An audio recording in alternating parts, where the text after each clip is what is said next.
And there he is, everybody. Welcome our guest for this week, Brox Boulder, who is one half of the Route 33 Tag Team Champions Grappling Inc. with Titan Troy. He's also a trainer at the FTC School in Ironton, Ohio. Welcome, man. Hey guys, thanks for having me. I appreciate it. Thanks so much. Yeah, absolutely. So before we brought you on, we were talking about LFG. Have you seen any of that? I've watched the first episode. So yeah, I've seen the first one. I think there's two out right now, Hmm. maybe. Yeah. Yeah, yeah. Yeah. What do you, I mean, as somebody, we talked before, and I know that you're a trainer, and we're going to get into that in a minute. But from a trainer's perspective, just briefly, like, what do you think of the show and what they're doing on there? I think it's great. I was always kind of disappointed in WWE for not focusing more on the independent world and worried more about these big great athletes and how they've done things. And I think with LFG, I think they have a good mixture of the guys that were the NIL people and people they pulled from the independent world. But also like with Tough Enough, you had some trainers, but like the lineup they have for this show and the way they're attacking things, I think is just it's going to help these kids. And I call them kids because I'm an old man at this point, but it's going to help these kids tremendously, man. I'm really excited for them, and my only concern is I'm hoping they're not putting too much entertainment into it, where it's legit. Like it is. This is how training's going because with WWE, the E word is at the end of WWE entertainment. So I'm hoping that's not a value of what they got going on. So Right. And I know that we're not looking at like, I mean, we're not watching wrestling school. We're watching a competition between right, wrestling students. So we're not seeing wrestling training. Um, right. but, but, it's very interesting because what I like is that there have been a bunch of people who have been there for different lengths of time. So you can see sort of a panacea of people and how they've progressed on the first episode, from Right. various perspectives. Um, and so, yeah, so I'm very interested. I only watched the one episode. I think John watched two. But I'm very interested. There's a lot of Yeah. great athletes on that show, at least, right? Yeah. Oh yeah. Absolutely. Yeah. Yeah, there's some of those students that are just man, they jump off of the screen at you. It's you can put your mind starts already running crazy with you're starting to book in your own mind. They some of them look just so amazing. Yeah. Those first two episodes, I'm sure just whet your appetite. There's going to be some big stuff coming, but my lord, they got some studs, guys and girls. They got some studs. Yeah. When did Brox? Yeah. I'm When did? pretty excited. Oh, go ahead. It's Sam. No, you're good. Go ahead. Go ahead. I was still talking about that. You're good. No, I'm bad. I'm interrupting people all the time. I got delays. I apologize. Man, I'm the worst at it. Oh, you're good. No, what I was going to ask you was, so we're talking about wrestling training. When did you go through it? Man, I tell you what, like I started wrestling as a bucket list thing. A friend of mine, I had played basketball with a buddy of mine that was a wrestler, and I just always kind of joked with him. I was like, man, I'd really like to try that. And at the time, there was no wrestling schools in my area. There was one like an hour and a half away, but I wasn't that committed to it. I was like, I don't want to do that. And then Joe Pace, who owns FTC, who's over the last 5 years become one of my closest friends, opened the Art of Grappling, FTC's Art of Grappling, 5 minutes from my house. And I thought, man, I have to now. Like, I've been talking all this crap to my buddy all these years. I got to do it. So Jillian Hall was our trainer.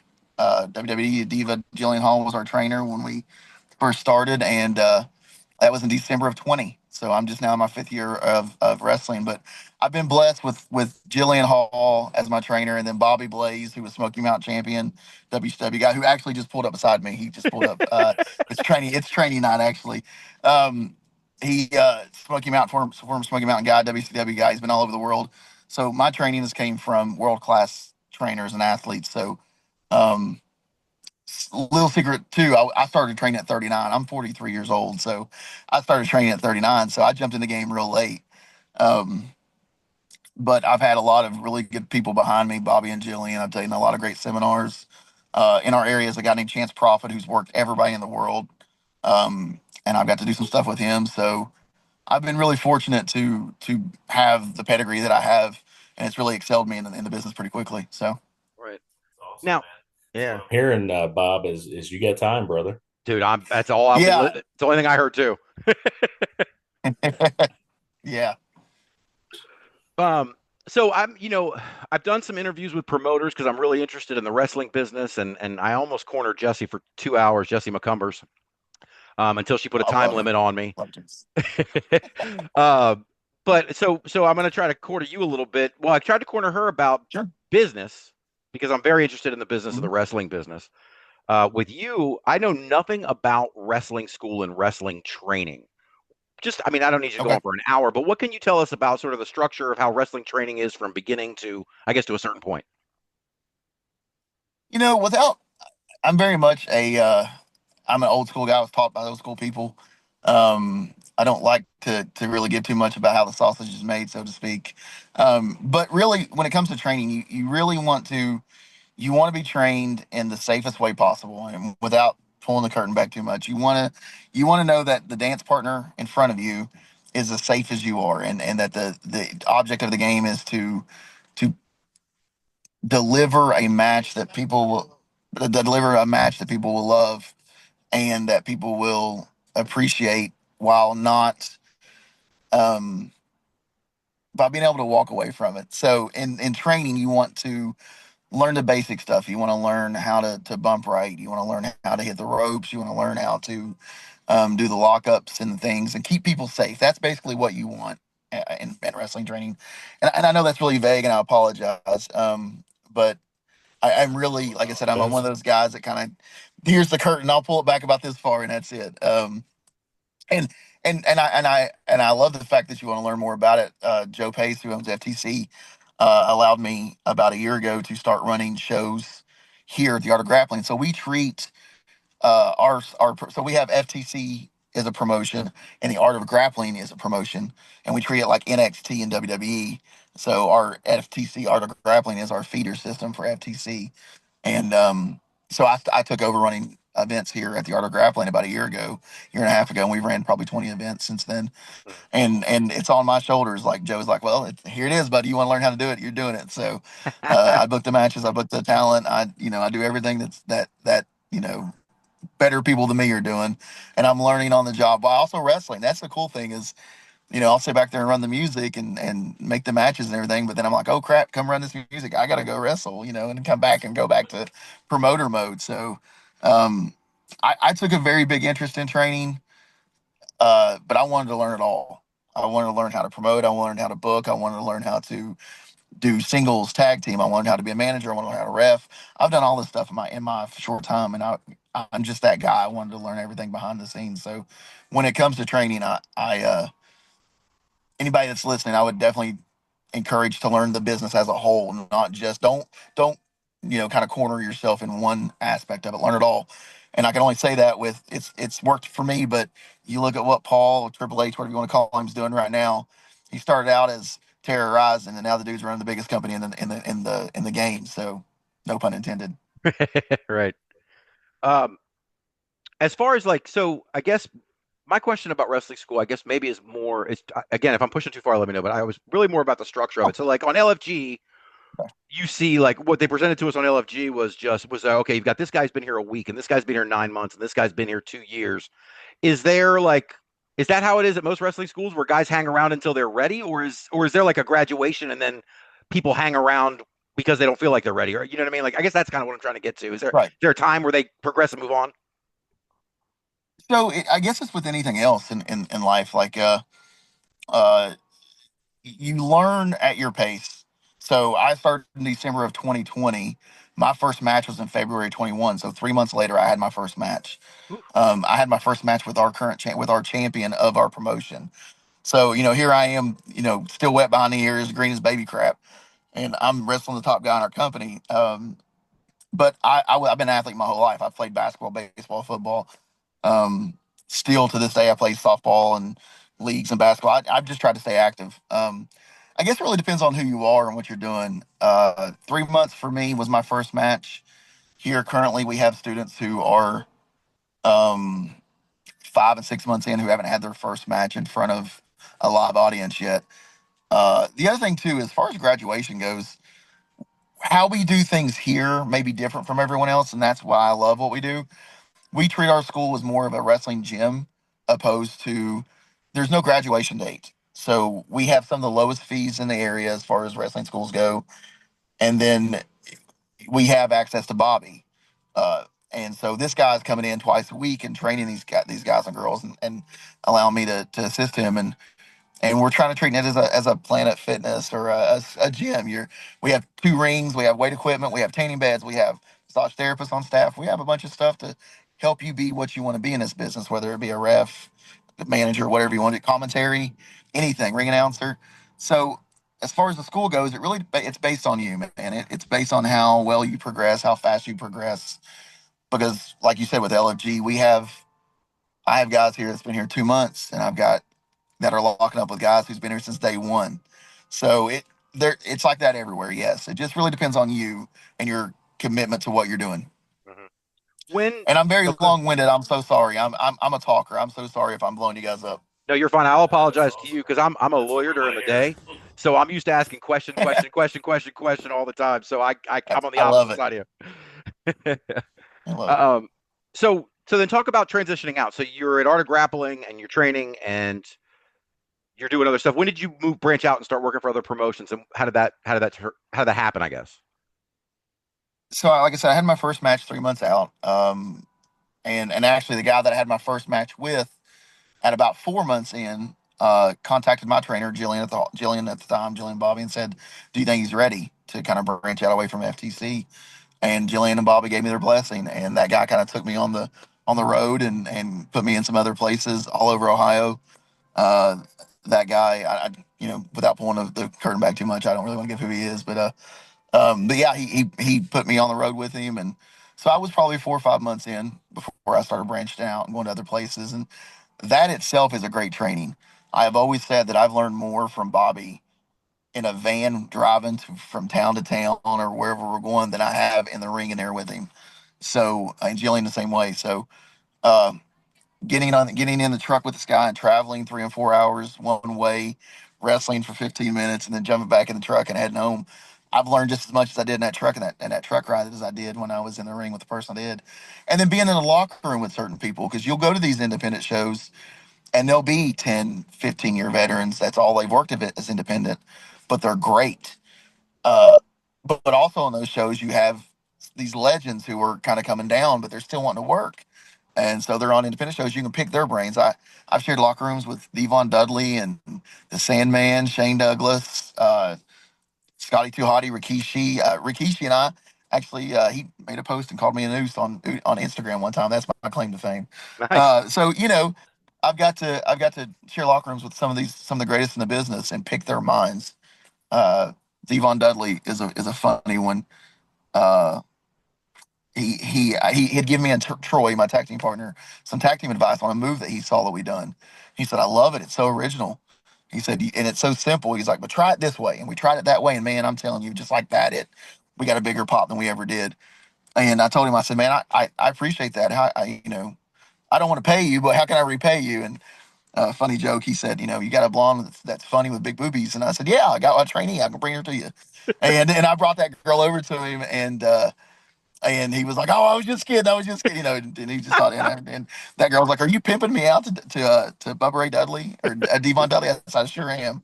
I sure am." So that was a funny one for me. Yeah, that's awesome, man. So then back at the school, you're talking about wrestling the champion your first time out. Eventually, you become AOG champion, right? So the Art of Grappling Championship wasn't introduced. So school started in December of 2020. The Art of Grappling Championship was introduced in August of 21. Mhm. So it wasn't a thing right from the beginning.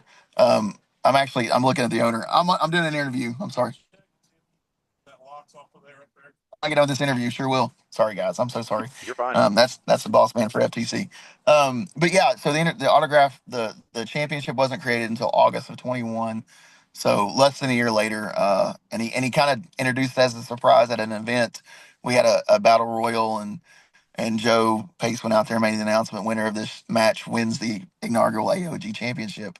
And I happened to be the lucky one that uh, threw a fella over the top ropes and the last one standing. So, and that championship is kind of our staple now. When you join the AOG, I think it's a good thing for us because with FTC, when you started the AOG, you were wanting to make the FTC roster. That was your goal. Now, while you're working there, like in NXT, you have a championship to fight for. We have tag team championships. We have a women's AOG champion. We have a men's AOG championship here. So you have something to fight for while you're learning to make that main roster. And I think that's what puts us apart from a lot of other schools is we want you to learn how to be a champion very early, opposed to fumbling the bag, so to speak, when you're 2 years in, 3 years in. If you're super athletic and you've done everything the right way and you make it to the main roster and then you're a total jackwagon and get a championship and look stupid, then you're not prepared.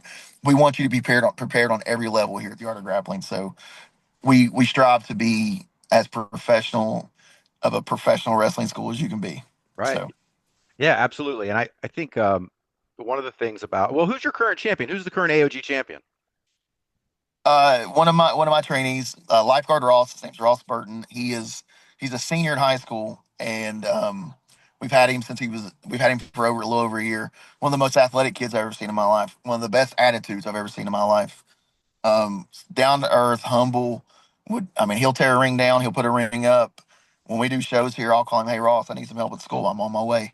But he's the champion, and that's what we're breeding here is these kind of guys who know how to pay your dues in the business, no matter whether you're carrying the belt or you're the day one guy. Um, Great kid. His dad tells me all the time when he started wrestling, he had a bad attitude. He was doing bad in school. He had bad grades, and he is taking college classes now in his senior year, doing straight A's. Yes sir, no sir, no ma'am, yes ma'am with his mom. Phenomenal child. I love lifeguard Ross. He's one of my favorites. So he's our current champion. That's awesome. And just because Yeah, I'm so, I've okay. heard. Oh, go ahead, Bob. I was No, gonna you go say ahead. I was, I've listened to a few of you. I was gonna say I've listened to a few of Brox's episodes on his podcast, and Lifeguard Ross is hilarious. He's funny. He's really funny. It's so funny. I always have to tell him he's a soft spoken kid. So every time I'm talking to him, I'm like, "You gotta say something to your chest, bud." And you're killing me. That is his only flaw right now, man. He's not very vocal. But once he gets it, he's going to be special. He's going to be very special. He's already very special, but he's just really good. And I can't put him over enough. I love the kid to death. He he is one that I've taken on the road with me. I done the same thing for him as our old champion done to me. I started getting when I was doing bookings. I was like, thanks for the opportunity. I've got a really great kid that I can bring with me.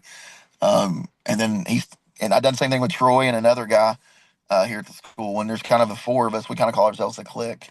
And there's four of us that drive around KLIK. I'm not gimmick infringement there.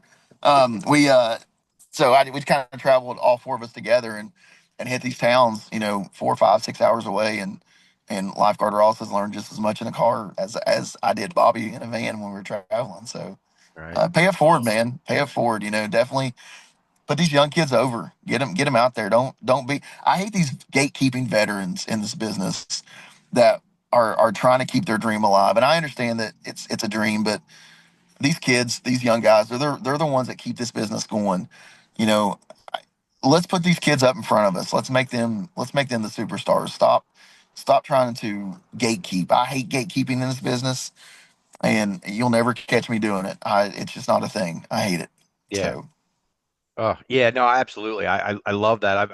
I love that attitude, and you're right. There's a lot of people out there who don't share it, but I mean, like I'm all about the new generation. Bring the new people in, and you're your current generation. You bring them with you, and like you said, pay it forward. You know what I mean? Like, and I've heard a lot of the stories about riding the roads. Is riding the roads? Is that with I don't know? Is it dying out? Like we hear about that in the '80s and guys riding the roads, but I mean, is it still as much of a thing? I mean, I know you weren't wrestling in the '80s, but independently, it is. I mean, independently, it's definitely still a thing. I mean, us independent guys, we're not jumping on planes and going, from here to Nashville to wrestle. We're in a van with 5 or 6 other people and trying to get these roads kept hot. I literally just done a show in Indiana, and there was 6 of us on the road together in my truck. There was five of us in there, 4 of us in this truck, and two in another truck in front of us that we travel together. And yeah, the roads are a thing, man. It's still alive in an independent world, and I think a lot of these guys that are going to be big, the LFG guys, I think they can learn that stuff, man. Like you piled in a truck, that when you get home and you get out of it and you go back to it the next day and it smells like hot rear end and curly fries, that's life. That's wrestling, man. That's wrestling. That's staying in cheap hotels that you think you might get murdered in. We stayed in a really bad hotel not long ago, and a guy, lifeguard Ross, actually was like, he looked around, he's like, this is sketchy, but this is professional wrestling. Like, he was so geeked about it, man. And that's what it's about. It's the roads are definitely still a thing, and just not on, maybe not on the big thing, on the big time, but in independent wrestling, it's alive and well. Oh, that's awesome. Brox, I think you got your next shirt for the merch stand, man. Hot ass and curly fries. Oh, I said hot I'm rear it. ending. I said hot Uh, rear ending curly fries because I didn't want to push the envelope too much. oh, But well, we're good, but yeah, you absolutely got it, man. I'm buying that shirt all day long, bro. I've always said hot ass and curly fries, and people are like, "What?" There's a story behind it, but yeah, I know. But yeah, I've always said hot ass and curly fries, and people are just like, "What does that mean?" I'm like, I'll tell you one day. I can't If tell you you know, guys. if you know, you know. If you That know, that you that's know. That's right.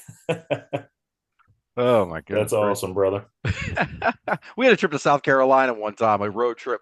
We went to see my buddy graduate from Marine Corps at Parris Island, and we said something very similar to that on the way down because it was like a 9 hour trip down, 9 hour trip back, and I don't know. I think we had iron skillet or something on the way at one of those rest stops. So I think ours smelled like hot ass and T-bones, but it was it was something, Yeah, man. I know.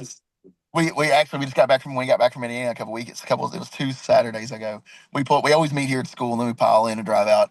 And I'm parked where I'm parked now, and we get out and we go into school. We take pisses or whatever, and then because we use the school for a lot of things, we watch pay per views or PLEs together, and use them as learning experiences. Like, watch this match, watch what this guy's doing, what that guy's doing. We use all aspects of wrestling as training. But we come in here and just kind of stretched our legs and stuff before we decided to head on our separate ways to go home. When I came back out of the school and got into my truck, I had another guy with me I was going to drop off that lives close to me, and I went, "Good God, my truck smells like gross stare." I didn't smell it the whole 6 hours home or 5 hours home, but as soon as I went in there and took a leak, come back out here in my truck, I was like, "Y'all got clean." Because my truck, anybody knows me, knows my truck's my baby. So I was like, "You boys are going to clean my truck. I don't give a crap, man. If I'm driving, you're cleaning." So Oh my God. So since you mentioned it, I'm all about learning. Stays with my kids. But yeah, no yeah. bullshit. So I love learning about names and new people. So I'm just gonna run down this list. So who's the women's champion at AOG? Tell me about her.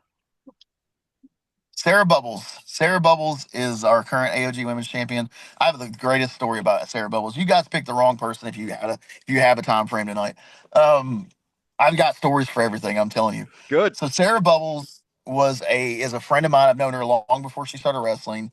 Uh, she um, she was going through a rough time in her life at the time. She is going through a divorce, and she called me and she goes, you know, I'm going to be back in getting back. I want to get back on the dating scene, but I don't want to go to the gym. Like, I just don't want to go to Planet Fitness and do this or go wherever and do that. She's like, what should I do? And I was like, come to wrestling training.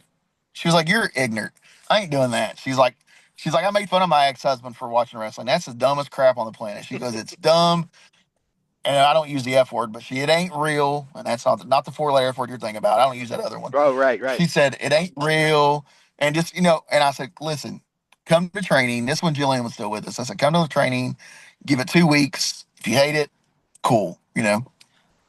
She came the first night, and she told me, she goes, I won't be back. She said, I can't move. And I said, you'll be back because you promised me 2 weeks. And here we are, 4 years, 3.5 years later, and she is our current AOG champion. Didn't know anything about wrestling. Couldn't spell wrestling. Couldn't tell you who Sting was. Couldn't tell you who the Undertaker was.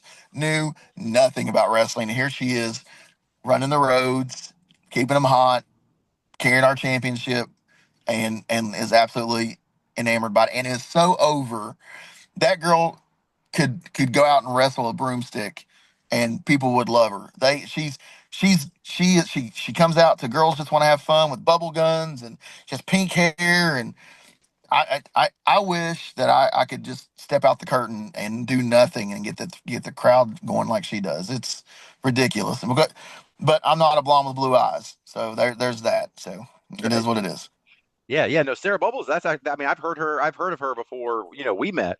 Um, Yeah. so I mean, I've seen stuff about her around. So she's definitely her name got to me. I mean, I know she's getting around and she's getting Yeah. bigger, so that's very cool for her. How about your tag team champions? We just actually crowned new tag team champions on Sunday. We done a Sunday matinee show here. Our former champions are they were the Brothers of Seduction, which was another brainchild of mine. Yes, I'm. Thank you so much. They were two trainees that started about the same time who looked similar, and we were all just around a bonfire one night, and they looked just alike. And I said, "My God, guys, y'all look like brothers." And somebody goes, "The Brothers of Destruction," and I was like, "More like the Brothers of Seduction," because it's so ironic because they wear Daisy Dukes and are kind of chubby, which I ain't body shaming. I'm a chubby guy too. So they it became a thing, and me and Troy trained them along with Bobby. But me and Troy trained them. They've been with us about 2.5 years. They carried those belts for a long time, but they fell to Josh the Rocket Benson and the prize fighter Ken Jenkins, who Ken Jenkins is an AOG product.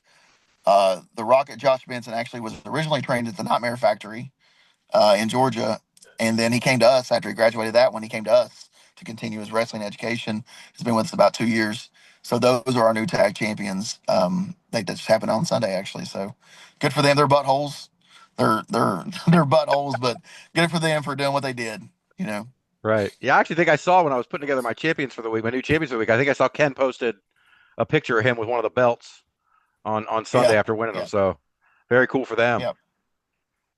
Um, you were talking about Lifeguard Ross earlier, and I wanted to ask you. You're talking about how he was going to be. You thought he had a future ahead of him. Is there, like when we were watching, I keep going to LFG because that's my frame of reference. I have no training at all, but watching that and how it seems like certain people you can just see they have it. Is that something? Can you recognize that in people? Do you see someone and go that dude right there's got it, or that dude's got it, or does it usually come out in the training? And again, I don't want to get too deep into that, but It's normally the training thing. It's normally you watch the work ethic, you watch how hard they're trying their best to impress the coaches, impress Bobby, myself, Joe when he's here. You can see that in him. And Ross, from the minute Ross came in with two other high school buddies, and those two guys cut really arrogant promos because we always make your day one here. You cut a promo, tell us about yourself and what you want out of this, and they cut some of the most arrogant promos on the planet. And I had to go in there and fry them and threw pencils and notebooks at them, told them take notes and watch how a promo was done.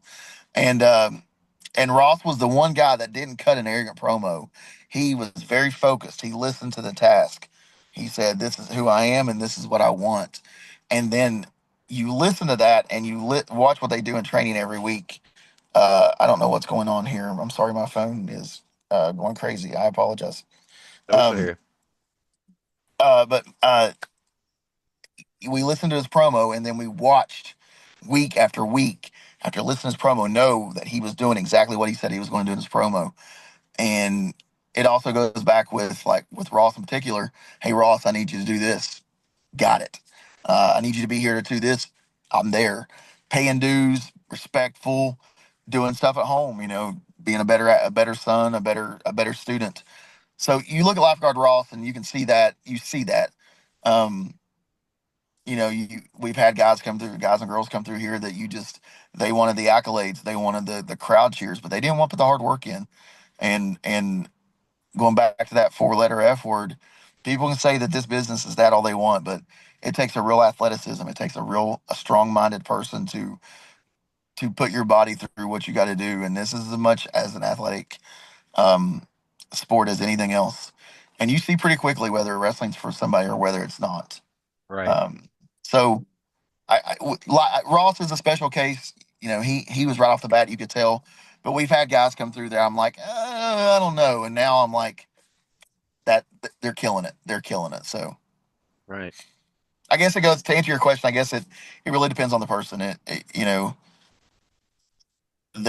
me, I want to see something in somebody before I make my decision or before Bobby makes his decision on. Okay, we got something special here because the old saying is every dog has their day, and they may have two or three good trainings in a row, and then they're like, I got this. This is me, and then they just think they know it all.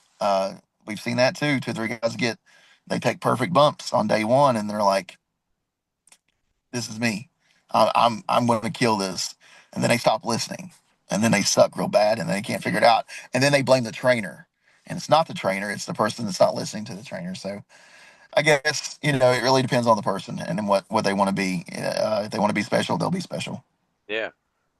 I was looking. I was as I was doing my research or whatever, and I put it in the little outline that I sent you. That I saw the article where Bobby Blaze said at one point that you were sort of taking on a role there of helping guys be you're the locker room leader, and that you help guys get bookings and transition out. How did it come about that you became that guy? And what do you do for these folks that you can tell us about? The way it came about was Bobby cussed me out and kicked me out of his ring.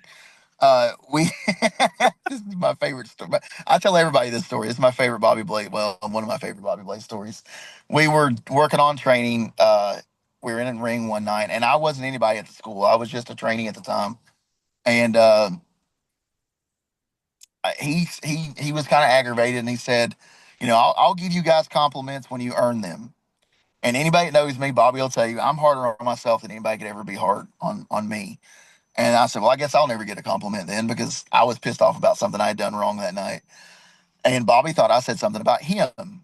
And he was like, what the hell did you say? And he just ripped my ass. And I was like, I didn't say anything about you, Bobby. And he was like, okay, better not have. And a little bit later, he was showing me something in the ring. And I didn't question it. I questioned whether I was doing it right. And I guess he misheard me and thought that I was questioning him. And he said, you know what? Since you know it all, get the hell out of my ring right now. And I was like, well, screw you, old man. I got out of the ring, because I was young and I'm younger and thought I knew it all. So I jumped out of his ring and was like, hell with him.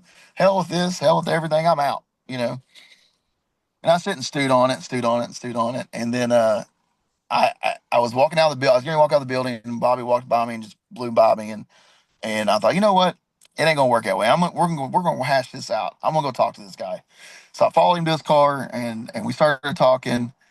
And we come to an understanding that he misunderstood me, and that's not what we were doing. We were in the moment of things, and things kind of got blown out of proportion. So we kind of come to an understanding that things didn't go that way, and guys are starting to walk into training. Sorry, and he told me a couple weeks later. He said, it took a big man to follow me in my car and hash things out. And he said, and that's why at 39, you're going to be more special than a lot of these other guys because you use this more than just flying off the handle and said F it and whatever. So it was probably 6 months later, I started getting more responsibility in the school and I would pull people to the side and help them with their lockups, help them with their shoot offs, or I would jump in the middle and be like, hey, Bobby, I'll help you. And he told me, he said, I seen that early on. That's why I jumped down your ass. It wasn't because you were being an asshole. It's because I saw that. I saw the leadership. And that's what he always tells me that, the little bit of extra, I started doing some one-on-one stuff with guys. I'm going to be here on Saturday, guys. If you want to come in, let's run some drills. Whatever you want to do. If any way I can help you. And then as I got bigger and as I started getting more bookings, I would put at promoters' ears, hey, I got a great kid that can work anything, whatever you got for him. And then me and Titan became a tag team, and I started, pulling Titan with me and getting him some one-on-one stuff. And then Grappling Inc. formed, and started blowing up. So we started bringing other people. It's that pay it forward thing, man. Bobby put a lot of trust in me to help these guys and girls get to where they want to be. And again, it goes back to I'm blessed to have a Jillian Hall and a Bobby Blaze under my belt to say they trained me. Bobby was trained by the Malenkos, Boris, Dean, and Joe, and Jillian had, Fit Finley and Lance Storm showing her how to do things and train at OVW. And I have that behind me as well. Those guys showed her how to do them how to do things, and that's just passed on to me. So I want to make sure that the next generation got the same thing I got.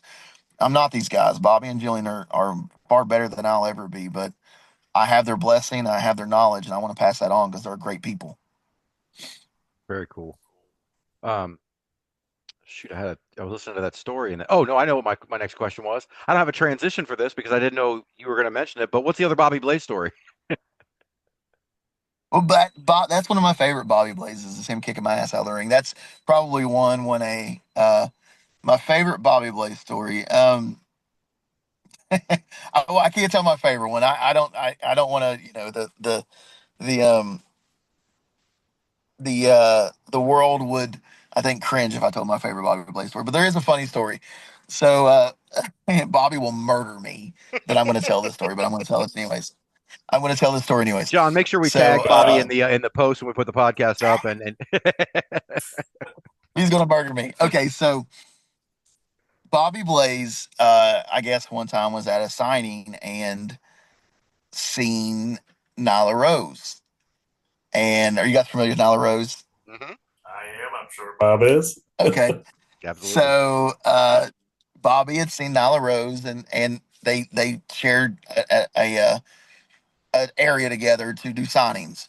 And I guess they were on an elevator going back up to their rooms, and Bobby just made the comment that, a very he paid Nyla a very good compliment. Nothing inappropriate, just paid Nyla a compliment. And then I guess Bobby found out later what he needed to find out about Nyla. So we were on our way to WrestleCade in Winston Salem a couple years ago. Bobby and I, he was booked down there to do a signing, and we had Rikishi. I was going to be working with Rikishi down there, and he told me, he said, "Now, Brox," he said, you're my lookout." He said, "If there's any more Nyla Roses out there that I don't know about, I need you to let me know, Bobby." Hang on a second, and I was like, "Okay, cool, cool." And so Titan was with us. They had went over a little bit earlier to the signing than me and Titan did. So we get to the conference room down at WrestleCade in Winston Salem. And guys, I swear to you, fate is the best thing in the world. We walked in and there's Bobby Blaze's table, and next to Bobby Blaze's table is Nyla friggin' Rose. And I run up to Bobby and I said, "Hey Bobby, Nyla Rose," and he said, shut up, I know, shut up." I said, "You told me to tell you if I had it." And he was like, "I don't need you to tell me, buddy. I know." And I was like, "I'm just doing what you told me to do, bud." And he was like, "I know about that one. I need one I don't know about." I said, "Okay, whatever." So that is probably on a scale of non-spicy 1 and spicy 10. That's probably about a 3 on a Oh, Bobby Blaze story. I've got so many of them. I got so many of them. oh Uh, man. he's a character. He is a guy that I would love to see you guys put on the show. You think I'm a talker?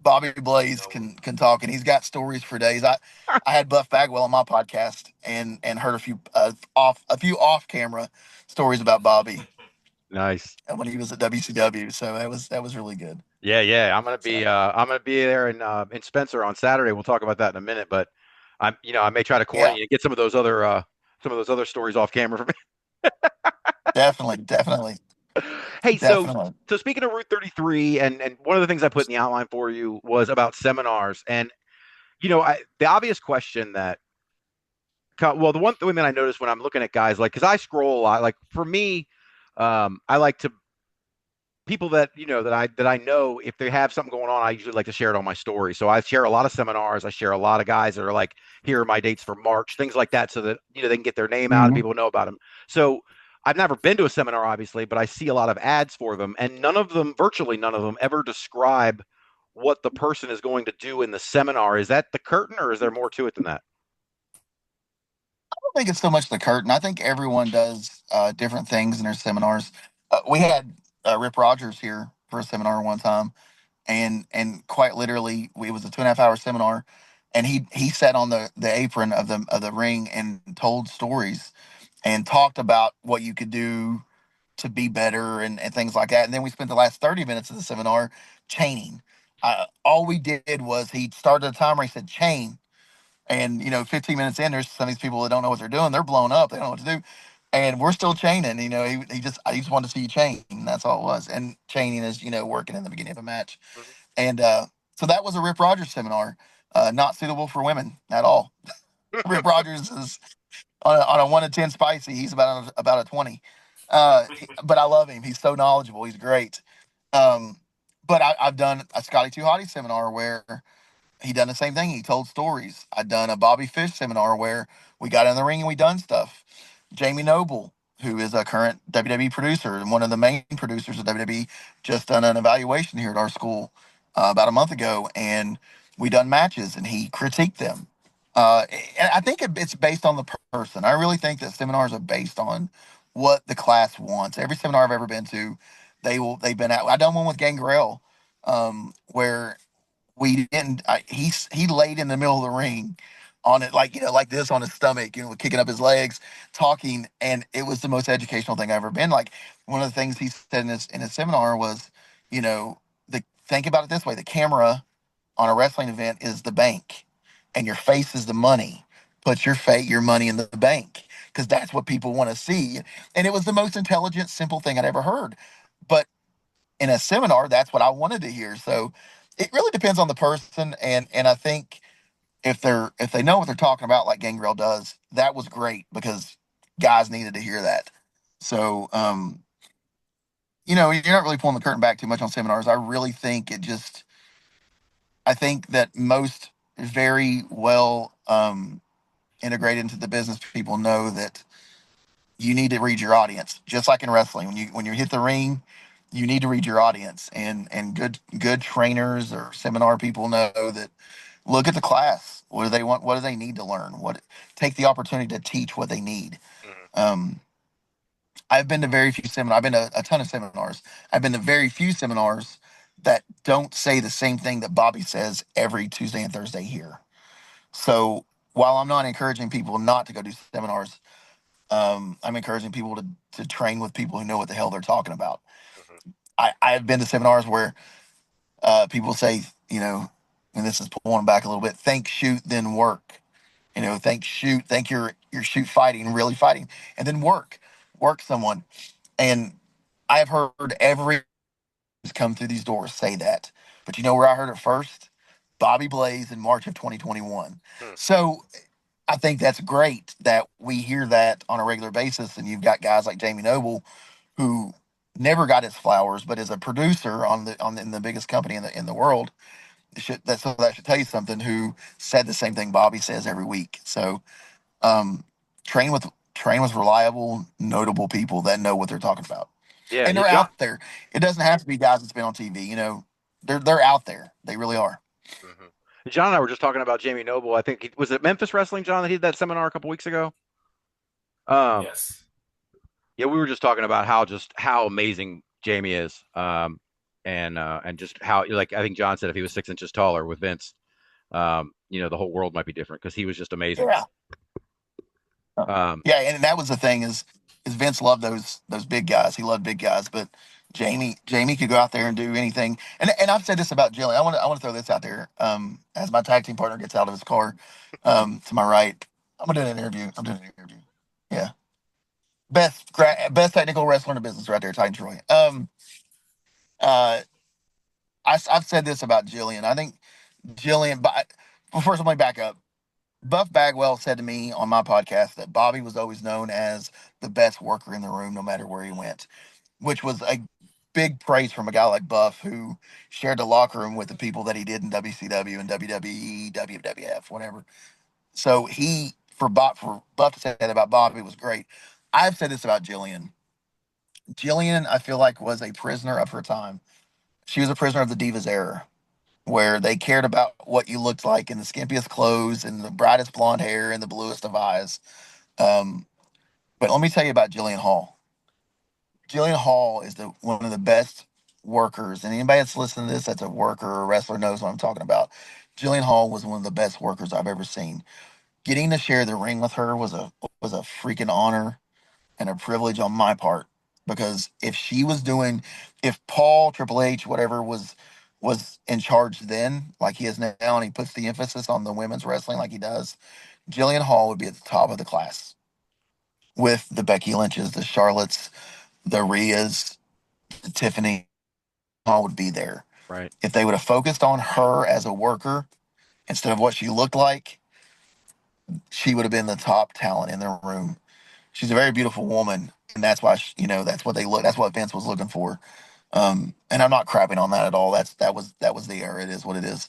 But I know that Jillian Hall was an amazing worker.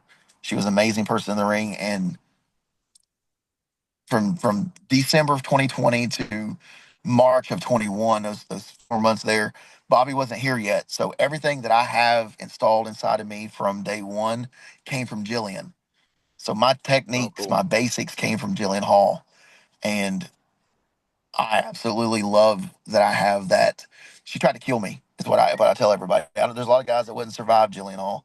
Um, I love that I have that inside of me. That Jillian, I can say Jillian tried to kill me and I survived because Finley tried to kill her. Right. And That I so believe. I love that I have that. So I love that you know I can look back and say if this is my last year, and I'm not saying I'm retiring, but if this is my last year, I've had the best ride. I have far exceeded my own expectations in this business, um, for what I've done, and I'm happy as can be. 5 years in, not even 5 years in yet. I'm 5 years in December. I've multiple time champions. I've traveled. I've got to see some of the biggest legends in the business. I've locked up with some of the biggest legends in the business. I've got Chase Stevens is one of my closest friends. I love Chase Stevens to death. Uh, I'm just really honored to be where I am, and I don't know. I get a little emotional about it because I'm an emotional guy. I wear my heart on my sleeve. So No, I can You put appreciate a lot that. into it, man. You can clearly see that. That's awesome. You want that's why we fall in love with wrestlers, right? The passion, what it means to them. You're definitely one of those guys, Brock. That's awesome, bro. I appreciate it. I appreciate it so much, guys. Thank you. You said something too about Jillian being, kind of a product of her time and kind of stuck out of time, so to speak. Bob, we had talked about it when we were talking about Jamie Noble. You drop Jamie Noble today, Oh my God. that guy he's on top everywhere he goes. Absolutely. It had absolutely nothing to do with his in-ring ability. It just had everything to do with something he could not control. And like you said, that was the time. The bigger they were, the big monster. It was just the big monster time. Yep. It's changed. It's evolved. The guys now. Jamie would have been. It would have been amazing. Absolutely Yeah. amazing. Yeah. Well, And you you look can at say that for a lot of guys. yeah, you look at like Chad Gable right now. I mean, Oh, he's killing awesome. it, killing it. Uh, Chad Gable is one of the best in the business, and he had a gimmick one time called Shorty G, Hmm. Shorty Gable, and but right now, if you legitimately ask somebody who's the best worker in the room, if Chad Gable's name's not in the first two or three answers, they're wrong. They're absolutely wrong. And Jamie was that guy. Again, a prisoner of his own time, a prisoner of the product at the time. But yeah, I Jamie, it was cool to get to wrestle in front of him and hear his critiques on things. So yeah, I really wish that guys got their flowers like they deserved, Hmm. and Jillian got her flowers like she deserved. But it is what it is. They're passing that knowledge on to the next generation. Jillian's not currently training anybody, but she lives close. I talked to her last night. She's still somebody I can say, "Hey, coach, I need some advice." Um, and that's a cool thing for a few of us because there's only about 5 or 6 of us that had Bobby and Jillian at the same time that are from the original day one crew, and it's kind of an embarrassment of riches. I'm like, man, I got a question. Do I call Bobby or do I call Jillian? And it's cool that some of us can do that, and it's yeah, love those guys. If you guys watch my show, you know that I spend most of my time putting Bobby and Jillian over just because Yep. I I don't I'm one of those guys. Like I said, I'm an older guy, and I want people to know where my foundation came from because I'm a foundation guy. As a father, I'm a foundation guy. I'm building my kids to have great foundations now to have a good structure as they get older. I worked for juvenile court for years, and I wanted the foundation with those guys when they got out of their trouble to be better than it was when they got in. Um, Working here, I want these guys' foundations to be better, and my foundation in wrestling is amazing. So I want to pay that forward in foundation. I think that you're only as good as your foundation, and if you have a good start, then the world is yours to take over. So Yeah. I mean, I like hearing this, man. We hear so many bad stories about promoters and schools and how they treat. I mean, just to hear somebody who wants to do it right and is invested in not just doing a good job for yourself and making yourself successful, making yourself money, but creating new talent, you're invested in these people and their futures. I think that's amazing. I absolutely love that. How we doing? I love these guys. I love every one of these people. So How we doing on time with you, Brox? You got to go in soon, or I'm good. Training starts in like 20 minutes, but Bobby's in there, so we can just go. We can go whenever. The only thing I want to tell you is it's getting dark here, so if you guys can't see my face, it might actually be better for you guys, honestly. yeah, that's the same thing I said when my camera We wasn't were going to working for say my the same Jesse thing to you. interview. Yeah, I was like, yeah, better to have Jesse on camera by herself than have me. Um, before I get into Route 33, I do want to talk. I want to put your podcast over, though. We talked about it a little bit here. Talk to me about how that got started. Where was the genesis of that? Man, that's been such a fun ride, and it's got even bigger here in the last few months. So I went to Joe Pace and I said, hey, I got an idea. I want to start previewing our shows, or even doing recaps on our shows. And the very first podcast was with one of my good friends, Josh Smith, um, in his basement bar. And he and Josh Smith and I and a couple other of our friends that ran a wiffle ball league here locally for years. And I said Josh had a podcast for the wiffle ball league, and I was like, Josh, I don't know what I'm doing, so let's do this together.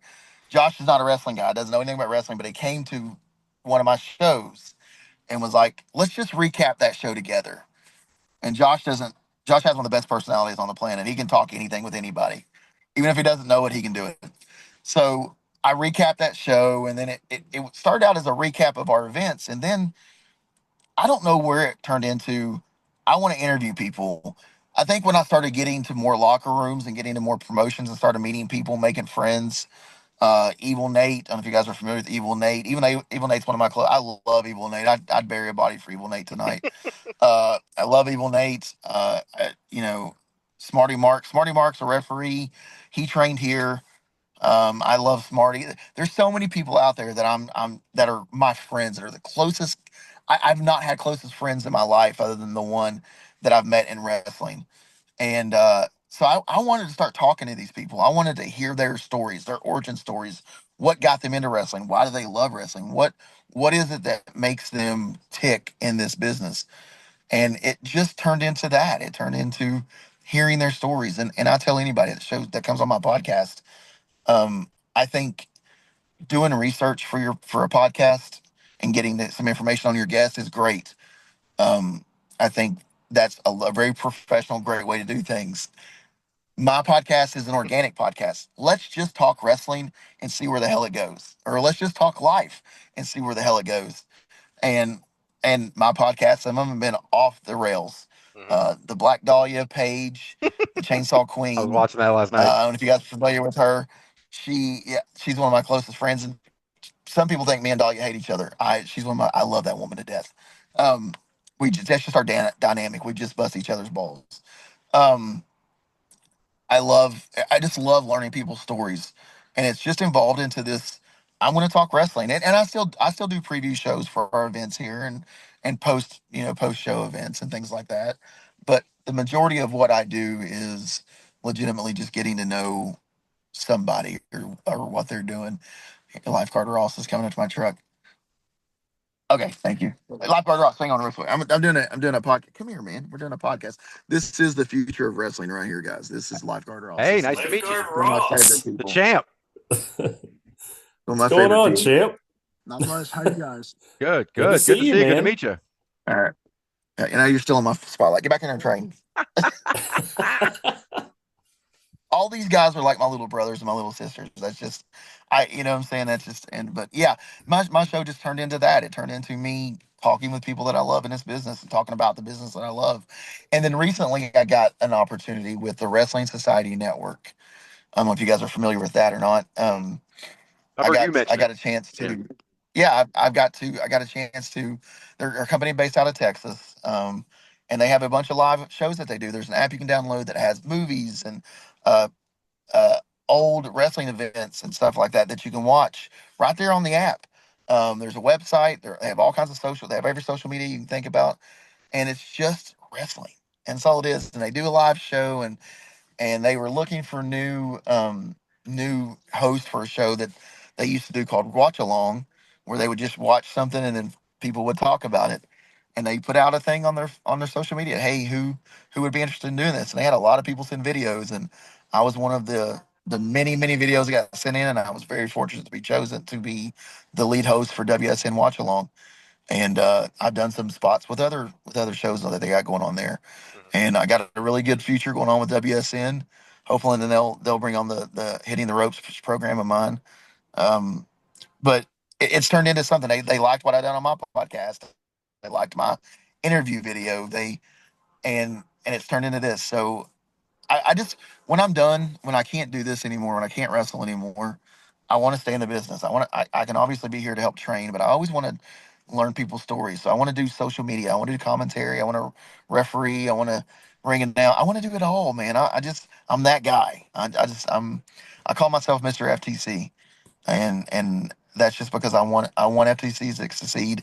I want Joe Pace to succeed, and I want all these girls here to succeed. So Yeah, yeah. With this podcast, kind of started the same way. I mean, it was just an interview that I did. I got a promoter named Rich Buckholz who runs Raging Pro Wrestling out in Wisconsin, and I went out to one of his shows, and I was like, "Hey, man, can we do like 10 minutes on camera?" And that got my feet wet. And he was like, "Let's do a long form, like in a couple of weeks." I said, "Okay." So I posted it, and the next thing I know, there's a podcast, but it's still kind of forming, and it's kind of yeah, evolving, like you were talking about. Like I don't really know what it is yet, but it'll become a thing. I'm just kind of learning and enjoying the learning aspect of it right now. yeah. Um, No, I love it, and that's the thing. That's the thing is you get that bug, man. And you're like, and it's funny. I shouldn't make fun like this, but I do. I'm kind of a turd. I'm just like, once you get the bug of wrestling, you're kind of like, man, you got any more of that wrestling? You know, yep, kind of the the Dave Chappelle Ed Crackhead type of thing. You got any more of that wrestling? And that's what it gets in your blood, and you just want to learn more. Like you said earlier, you want to know more about the behind the scenes stuff. You want to know about and that's great. I think you should. I think everyone should know that. But I also think it's the right people that need to learn it too, because you don't want to give it to the wrong person. They'd be like, "Oh, here's the curtain. Here's how everything works." Just right, don't do that, you know. So yeah, yeah. That makes total sense. And I put this in the outline, so I'm going to ask you. You got any tips for? You've been doing this for a while. You got any tips for us as we're getting started? on the podcasting, man, just be Yeah, just yourselves, be original, let things happen organically. Like let conversations happen. Don't be too serious about what you're doing. I've tried to be as professional as I could with people walking in and stuff like that. But sometimes that's the best stuff. Like one of the funniest, best interviews I ever saw. Like I never really watched the WrestleMania post post interviews for WWE or whatever. But we I don't remember if it was WrestleMania or not, but me and the guys were watching it here, and we watched the one with Cody Rhodes and Jay Uso when they won the tag team championships. And it was, if you're not familiar with it, go watch it. They're both really drunk, I think, and it's really funny to watch them. Yeet. That's where Yeet started. Was that Jay said Yeet in that interview, and it just kind of escalated to that. They didn't take it too serious. They had fun with it, and it's turned into you know he's got a whole gimmick with it now. Yeet. So it's don't take Bob it and too I serious. Bob and I had a conversation about that, and where we decided, Bob and I are both 49, so a little bit older than you. I no, decided don't go put me at myself, 49. you're 49. I'm Hey, you 48. you might be a couple steps away, but you're there. Don't act like you're not. But I decided that I've got kids that are pushing 30. I I Yeet missed me. It took me a little while to get into the Yeet and to figure Yeah, out. Oh, that's yeah, what. Okay. yeah. Well, my oldest daughter's 20, and then I have an 11-year-old and a 9-year-old. So I have to learn it. My 8-year-old she'll be Keep nine. you on She'll keep you be on your nine toes, this brother. week. She'll be 9 this week, but she's going on 22. So Oh, I have to learn all this crap, and I've got lifeguard Ross is 19 years old. I've got to learn this stuff. When they come in and say, "No cat, bruh," or you "What up, cut," or whatever they're doing. gotta stay I got to relatable. know. I got to know. I got to know. So I got to stay as on top of things as I can. So. You don't tell them to talk to the hand, right? Oh No, God. if I'd probably get smacked across my face. Yeah, I can't do that. That's about as cool as that's all I got left, man. That's all I got left. Me too, man. I don't have a lot, but I'm doing my best to keep up with these guys. But I'm failing miserably, but I'm trying. So No, you were saying about the podcast, and for you, it's kind of evolving. That's one of the things that the few episodes that I listened to of yours, Brox, was really awesome. That it feels like you and your friends sitting around talking about wrestling, Yep. and that's what interests me. I know that's what interests Bob. That's why Bob brought me on. A little bit of backstory on Bob and I. Like I said, we're both 48 and 49. You feel better now? I do. I feel great. Thank Just you. making sure. Yep. But we have literally known each other for 46, 47 years. I mean, we were in Yep. daycare together as a 1 month old. So we've known each other for forever. And Very cool. so, the stuff that we've just watched and experienced, that's the things that we want to talk about. We love the Right. indie stuff. Bob's really sucking me into this indie stuff hard right now. Where I've been out for a little while. But those are the things. It's that connection, man. It's that the realness that you and your friends bring when you listen to you and Titan Troy and bringing in Lifeguard. It's awesome to share that with everybody, and people get attached to that, man. Yeah, that's the thing. That's why I always do my stuff organically. Like even with Buff, when I had him on, and I've had Buff and Chase Stevens and some of these bigger guys on my show, and you would think, you got a pretty serious guy that's been in the business. You probably should look up some stuff. And I'm like, nah, the hell with it. I'm just going to talk. Let's just talk. These guys probably hear that crap. They hear that stuff where they're like, okay, here is. I have 27 questions, and listen, I'm not pooping on you guys at all. Please don't take it that way. But you guys are much more organized than I am, and I appreciate that because I'm a little bit of an organization. But my approach to this is like a lot of these podcasts I've done. They've sent me like you sent me a list of what we were going to do an outline, and that's great. But like, so a couple of them I've got. I'm going to ask you exactly these 27 questions, and I'm like, ugh. Right. I don't really want to. I don't want all 27 of these questions, and they're going to be in this order, and they're going to be very mundane, and it's going to be very, I don't want that. I want a real conversation, and so I just decided I was like, hell with it. These guys, especially like Buff and those guys, they're probably so like tired of being not treated like a normal human at this Mm-hmm. point. Like, let me just talk to them. Let me, to still LA night. Let me talk to you. Just let me talk to you for a minute, Yeah. and let's be real about stuff here. Um, and that's the thing. That's what I want to do. And I do that at shows. Like when fans come up and talk to me, I don't big time them or try to be like, yeah, whatever. I'm always like, hey, did you enjoy the show? Hell yeah, thanks for coming. I appreciate it. What is your favorite match? Even if it wasn't mine, tell me what it is, or, what would you like to see here? Or, if I'm like at Route 33, if I'm there, I'm like, Route 33 is a really funny story for me and Troy, but who would you like to see me and Troy wrestle? Let's talk to the boss lady and say we want to wrestle this person or we want to wrestle that person. Sorry guys, I'm going to get some light in here. Um, so who would you like to see us wrestle and stuff? So that's the stuff I want to do is I want to keep things organic and keep fans interacted with what we're doing. And I Yeah. think if we don't do that, we're going to lose independent wrestling. And Bobby and I, we make the joke of when the Art of Grappling started, independent wrestling was on its deathbed. It was laying there. There's a slow beep. Any minute, it's going to crash. And since then, and this is Bobby's words, and this will give you an idea of how Bobby is, and I apologize for this in advance, but Bobby will say, it's got up, it's kicked the damn door down, it's standing out front, it's not gown, naked as a jaybird, saying, here I am, mother effer. Mm-hmm. And that's what independent wrestling has been. It's went from on its deathbed to now everyone has an independent promotion. And you can catch an independent wrestling show on every day of the week most of the time, definitely on Fridays, Saturdays, and Sundays. Within 15 miles, I'll bet anybody has an independent promotion and that's based out of their hometown. So it's up and it's well and it's alive and I'm so happy it is. So Yeah, it's crazy. Appreciate what you're doing to keep it going, man. Yeah, no bullshit. I'm one of those guys. If I love something, I organize it. Like so I got spreadsheets of wrestlers, spreadsheets of belts. I have spreadsheets of all sorts of shit all over the place. And that's oh shit, I forgot where I was going with that. What were you just saying, Brox? What were you just talking about? He's saying you're the organized guy, Oh Bob. yeah, see, right, That's see why how I'm here. organized I am. I'm the off the cuff guy. Bob is the yeah, the lawyer by day. It's he can't help it. He does his best. He's been Yeah, like this since he was a little guy. and that's it, man. That's the that's and lawyer that's training. okay. And that's cool. That's the cool thing about it. Like my producer for my podcast is a guy that I have wrestled 20 times. I actually wrestled him Sunday, Jordan Carlisle. Mhm. And that's the dynamic. It is very much a JR and the King dynamic for me and Carlisle. He's a butthole, but he's a damn good producer. So that dynamic works for us. You know what I'm saying?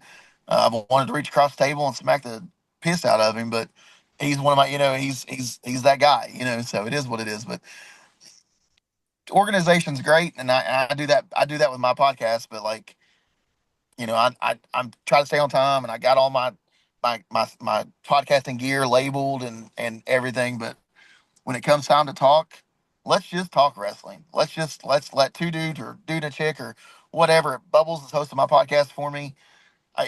Let's just talk wrestling. Let's talk about shit we love. The hell with. Oh, I have 27 questions and I'm Right. gonna go in order.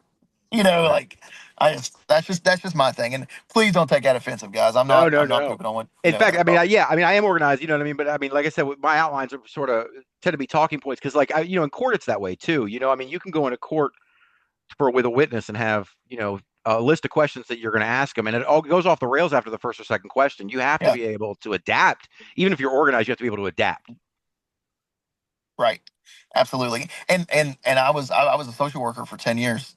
So I had to be very organized. I worked with adult protective services and I had licensed daycares for 10 years as a social worker. So I was very organized, and like you during the day, that's what I done. But, when the singlet goes on or if I'm sitting in front of somebody, I want to talk to somebody, all that goes out the window to me. I want to talk. I want to get to know people's stories and things like that. So, Yeah.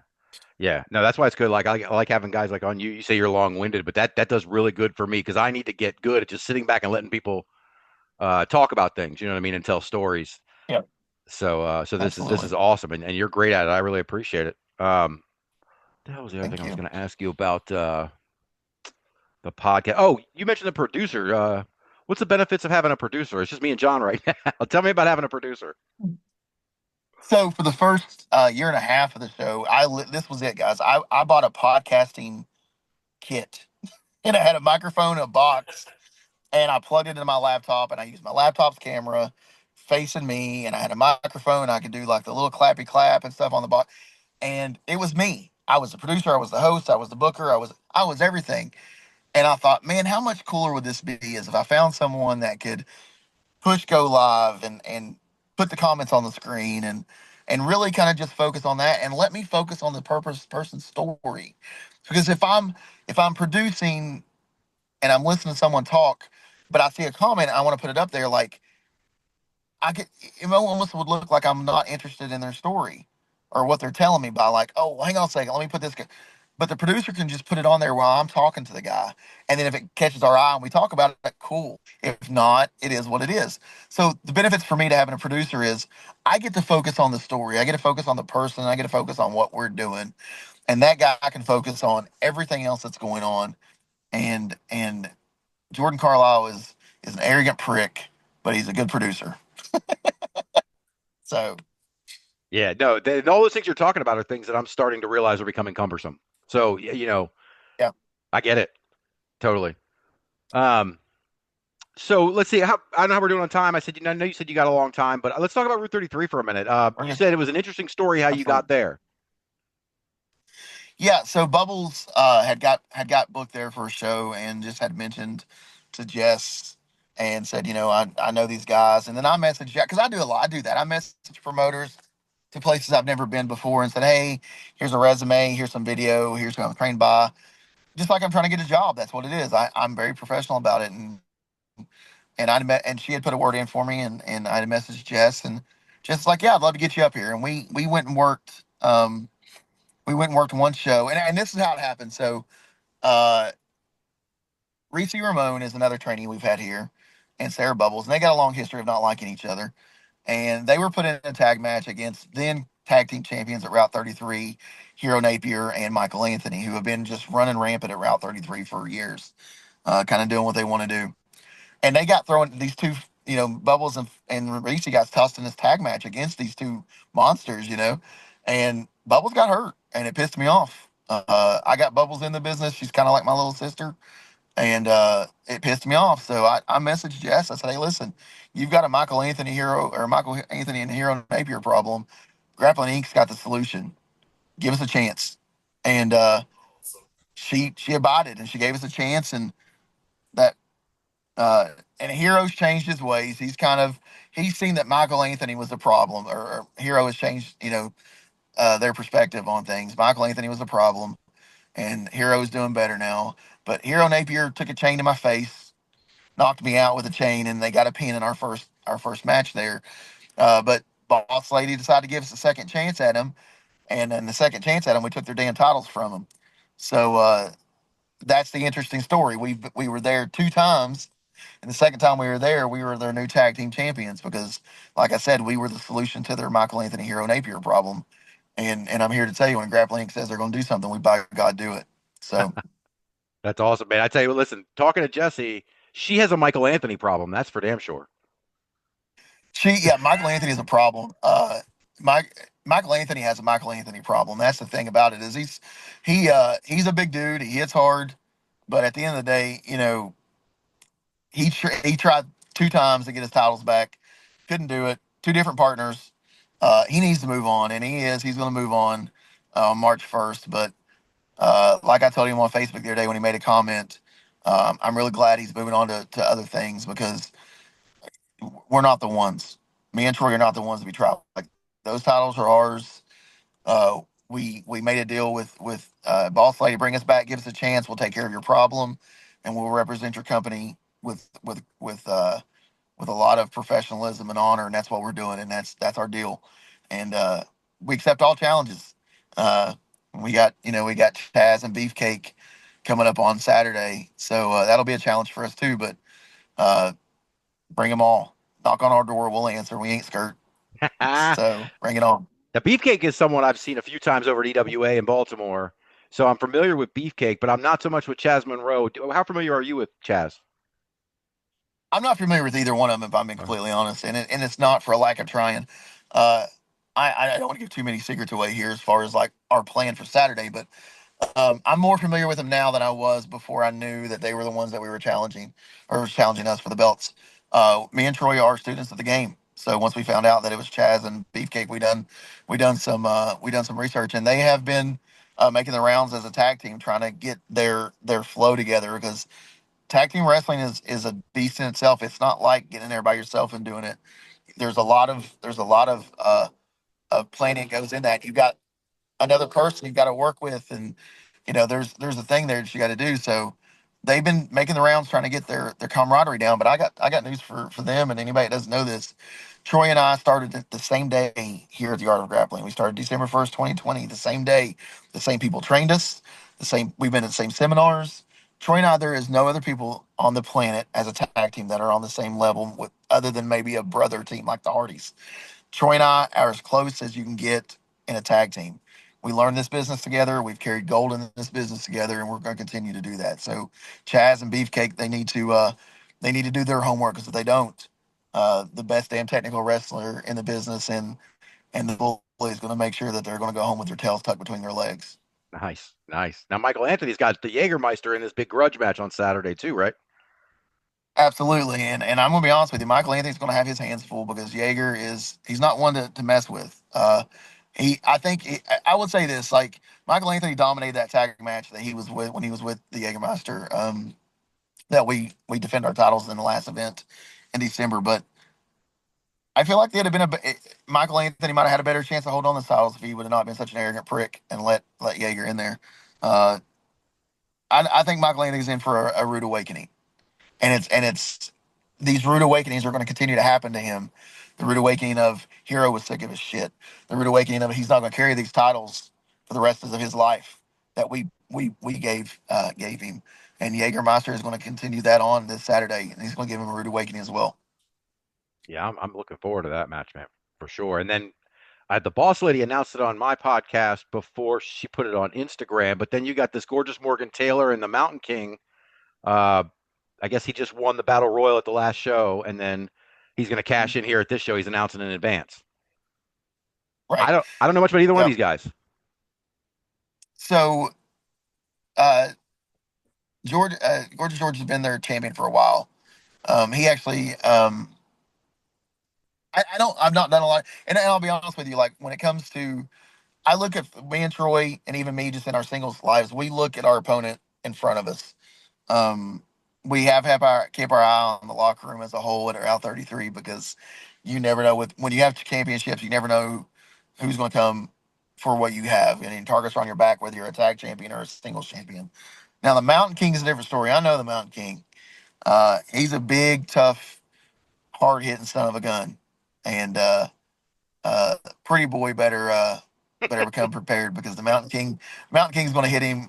I think he's going to beat on him like he owes him child support. If you want my God's honest opinion about it, I think the Mountain King is he's wants that gold, and I think he's gonna do it justice. Yeah, Jesse was pretty clear that he's had that belt for too long anyway.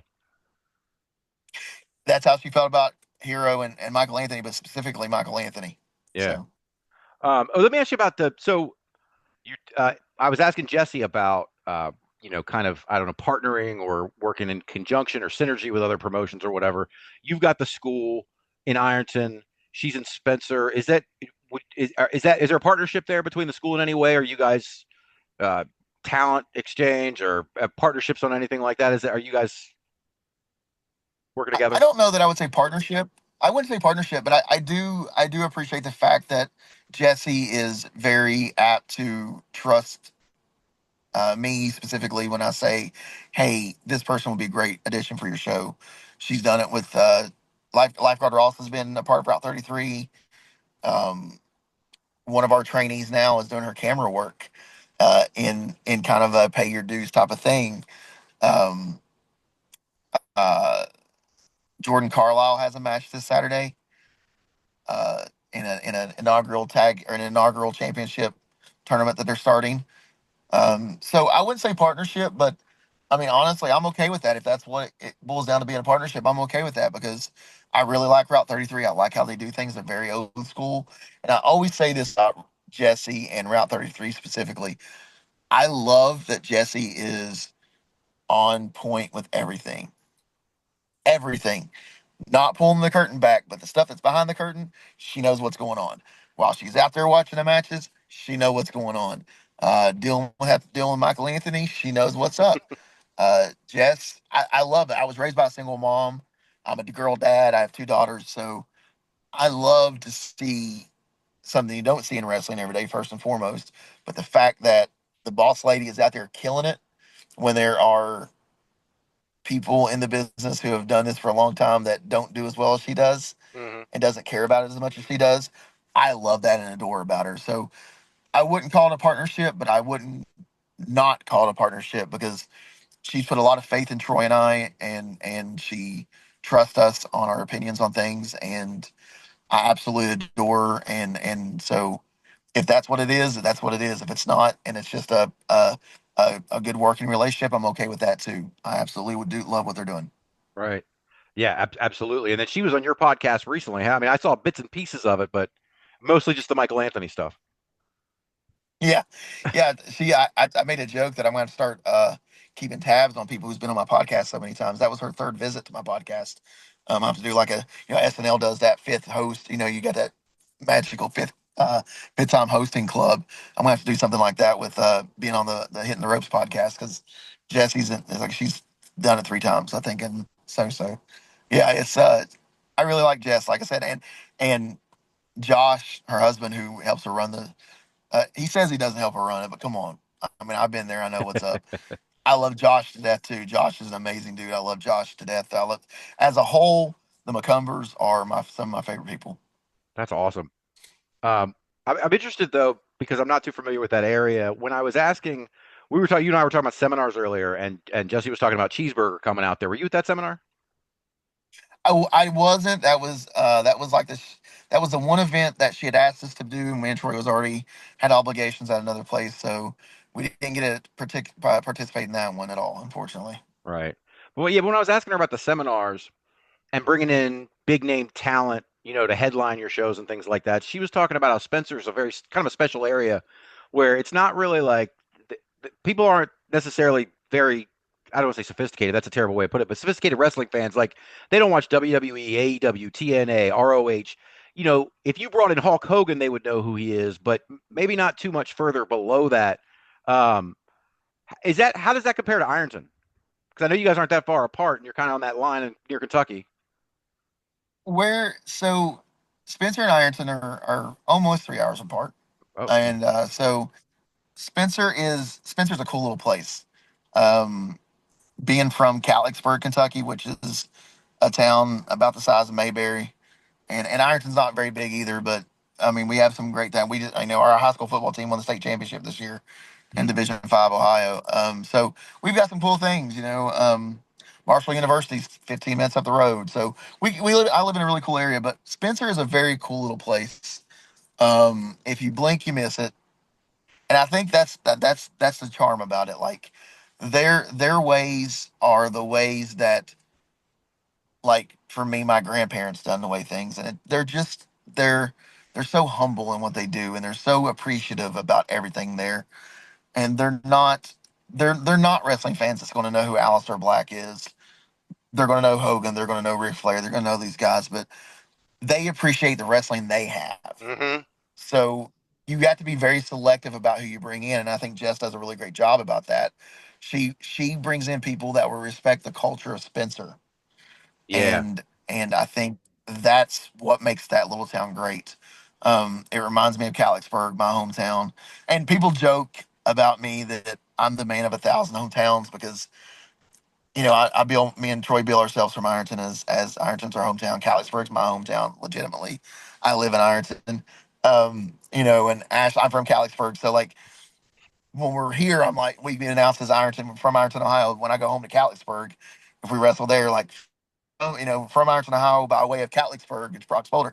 So they make fun of me for saying I'm the man of 1,000 hometowns, but that's fun for me because Spencer, I feel like, is becoming a hometown for Troy and myself because we fit their hardworking, blue collar ways and the way that they just are so integrated in what they do and they believe in what they're doing. We fit that, and that's what I love about the little town. right. Yeah, one of the things she was talking about was how it's, like everybody who goes to the shows, you might see them at the grocery store the next morning. I mean, it's very tight knit. Everybody's very close. Right? That's certainly not, I Yep. mean, I think I'm in a pretty rural area, and it's nothing like that. I mean, I would never say something like that. So it seems like a really special, very tight knit kind of place. It is very much so, and I think that's my favorite thing about it. It reminds me of home. It reminds me of home, just a smaller version of where I'm at right now. Yeah. Yeah. Yeah. I just got to figure out. Last time I tried to get out there, my car started overheating in the mountains as I was trying to go through Cumberland, and I gotta figure out a better plan. I don't think I've ever gone out that way and my car not overheated. It's those mountains are treacherous, but I got a rental car this time, so I'm gonna be there. Good deal. Yeah, it's kind of a funny thing. I told Jess when she had on my last podcast, I'm like, the first time I went there, I was on the highway, and I was like, oh, this will be an easy drive. And then I got off the highway, and there was no more highway. It was a 2-lane road that, um, being raised where I was raised at, that's why I was raised to drive on. But I was like, are we sure we're not in the movie Wrong Turn? What's going on here? Like I was a little worried for a little while, and then it's out of nowhere, Spencer pops up, and you're like, holy crap, this is cool. This is a cool little place. So yeah. That's awesome. Yeah, I'm looking forward to it. Um, so I guess that's. I don't really have too much more. Did you want to hang around, Brox? We're going to preview some shows, or did you want to cut it off and get into training? Whatever you need, I'll probably. We're actually in the process of moving our school from our building has an upstairs, and it's a much bigger area than what we're doing. So we're actually in the process of moving. Sunday was our last event here in its current location. So we're moving to a much bigger location Oh, cool. all this week, and because we here at the Art of Grappling, we also do birthday parties. So like going to an inflatable place and renting the inflatable place and doing your birthday there. You can do that here. Here you can rent the place. I'll do a 3 or 4 match show for the birthday boy or girl. Hmm. You can have tables and chairs, do your birthday cakes and presents, and then you end your birthday party with a 3 or 4 match show, and we kind of do something special for the birthday boy or girl. And we've done a ton of those over the last couple of years. So we actually have one Sunday that we're getting prepared for. That's actually for my 8-year-old. Oh, She wants shit. a wrestling party. So yeah, my 8-year-old's turning 9. So she wants a wrestling party. She wants to see Dad go out there and do his job. So um, Dude, where We're the in the hell were process of wrestling moving parties when we were upstairs. So kids? right, that's what I'm saying. Yeah, yeah, that's what I'm I'm thinking a saying. joint 50th, Bob. What are you talking about? Yeah, Yeah, hey, we're headed listen, out to Ironton, hit, man. Set up the bounce house. yeah, listen, give me a day's notice. I got you guys. I'll give you a good discount, and I we'll do a appreciate it, we'll do a Brox. party. Hell yeah, I hope you hell don't think yeah. he's kidding. He's not kidding. I'm I'm not not kidding. kidding either. You think I'm kidding? I'm not. I don't care. I don't care if it's a 5-year-old or a 55-year-old. We'll do a party. I love wrestling. Let's get it. I ain't mad about it at all. Hell yeah, That's man. awesome. Oh, well, all So right. So, Brock, I'm going to just preview some shows coming up this weekend. If you want to hang out, if you got to go, just let me know. And please, like you said, the conversational aspect of it, I would love to hear if you know some of these guys or know some of these promotions, just jump on in and, give us some stuff here a little bit. Um, okay. so let's see. So Thursday night in Omaha, Nebraska, PWP Live is holding Cruel Romance at the Waiting Room Lounge. Vic Douglas, the champion, taking on Ryan Romantic for the Rising Phoenix title. Joey Daniels, the PWP champion, taking on Willie Sweet. And Lady Killers versus Pat Powers and JC Slater and versus the Family for the tag titles in a triple threat. How far out do you go, Brock? So like what's your radius as far as where you performed? I have been. Indiana is probably as far west as I've been. Uh, I've been as far south as North Carolina. So I don't go too far west, so I'm not familiar with the one you just talked about at all. Yeah, So unfortunately, right. One of the ones that I was going to mention that is RSW is holding a show in Fairmont, West Virginia. Are you familiar with RSW at all? Or you have any? I am familiar with RSW. A lot of friends of mine go there. I've never been there, but a lot of my friends are frequent visitors of RSW. Okay, cool. Well, they got Lexus Sin taking on Evelyn Sage for the women's championship. Theo Strong defending the heavyweight title against Anthony Rucker. And main event, I think it's an 8-man tag. I just lost my outline here. Here we go. Tim Cross, Chance Desmond, and Logan Tyler with a mystery partner versus the Unappreciated. You know any of those guys? Logan Tyler, I'm familiar with. Evelyn Sage, I'm familiar with. And the Unappreciated is. Can you tell me who's in that faction? I'd have to pull it. Hold on, let me pull it up here while we're because they just advertised it as the Unappreciated, so I got to look it up. I got you. No worries if you don't want to. That's okay. It really did. RSW, I Here we think they go. do a pretty good job of mixing talent up. So it depends on who's there. They've got it listed as Logan Taylor, Muscles Gation, and Trevor Gage. Nope. Logan Taylor is about the only one I'm familiar with. Okay. So All right. Yeah. No, that's yeah, and I don't know who this mystery partner is going to be, but honestly, if I could swing by and catch that show on Friday night on my way out to the hotel before the Saturday show in Spencer, I might stop by and do it. yeah, I absolutely would.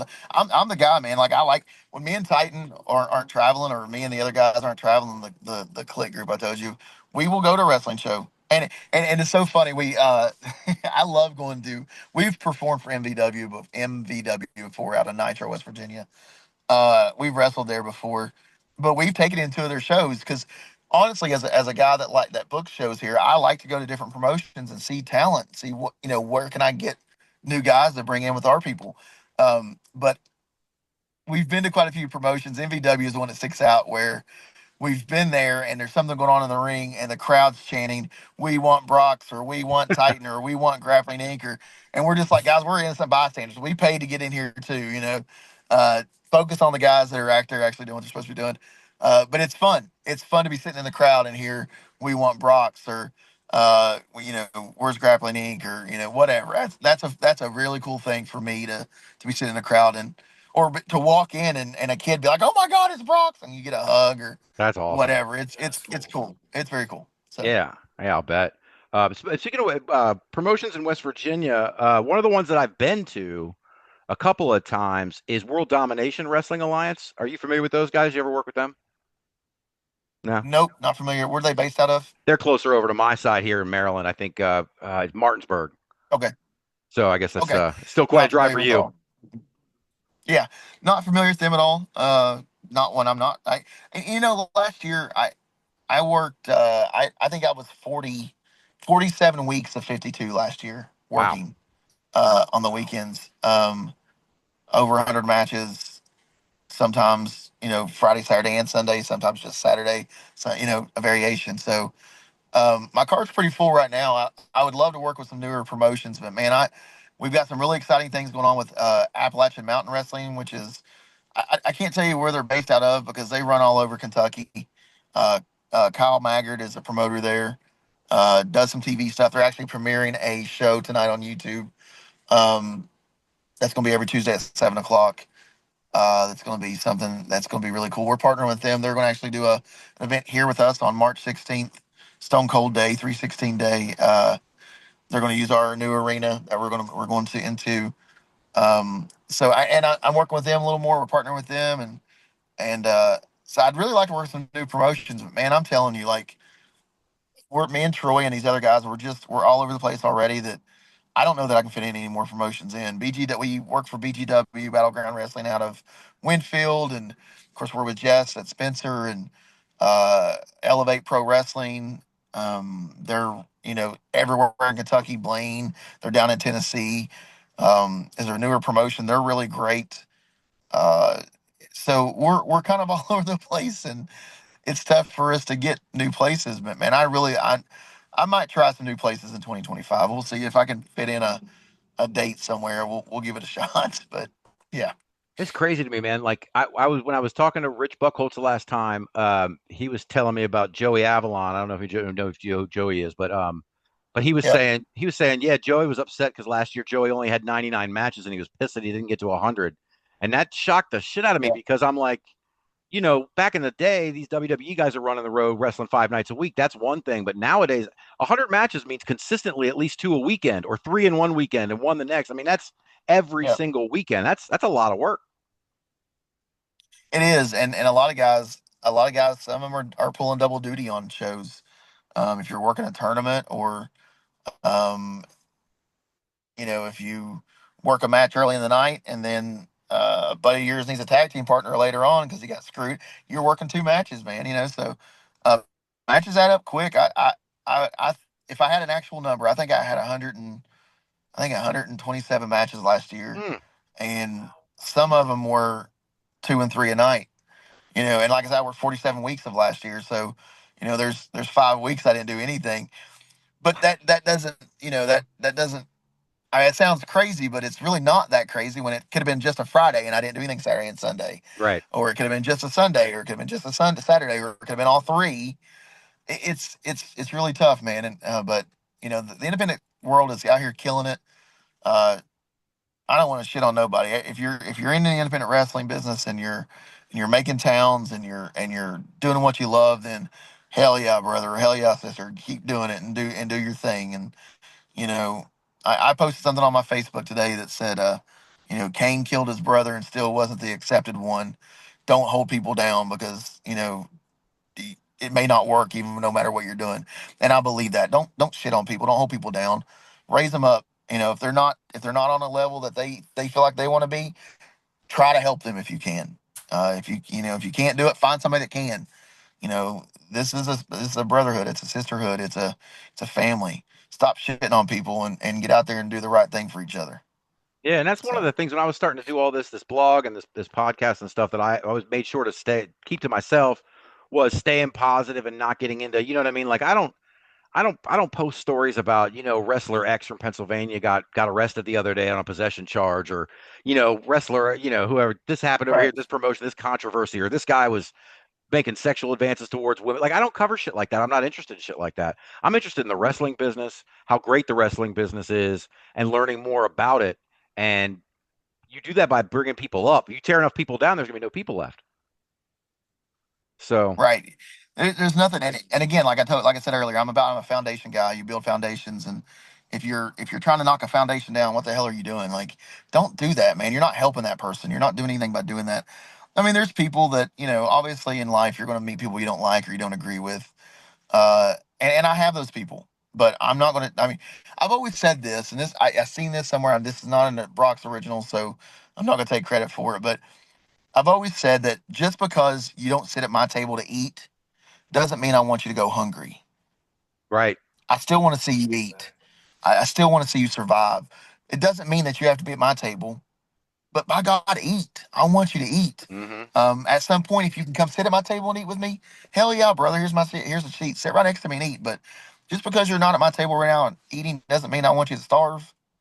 And I have that philosophy, and I sometimes feel like that in the business, I don't always, I don't know, a lot of people feel that way about me because I'm very close knit with people that I'm very close knit with. But also, there's a lot of people in this business that will say, hey, if you didn't think you got paid enough, Brox will give you his pay. Or, if you need money for gas, Brox will give you money for gas. Or if you literally need his shirt, he'll give you a shirt. But then there's other people in the business that'll be like, Brox is an asshole. And I am. I am an asshole, but I'm an asshole in a way that I respect the business and I want the business to be held into professional wrestling is professional first.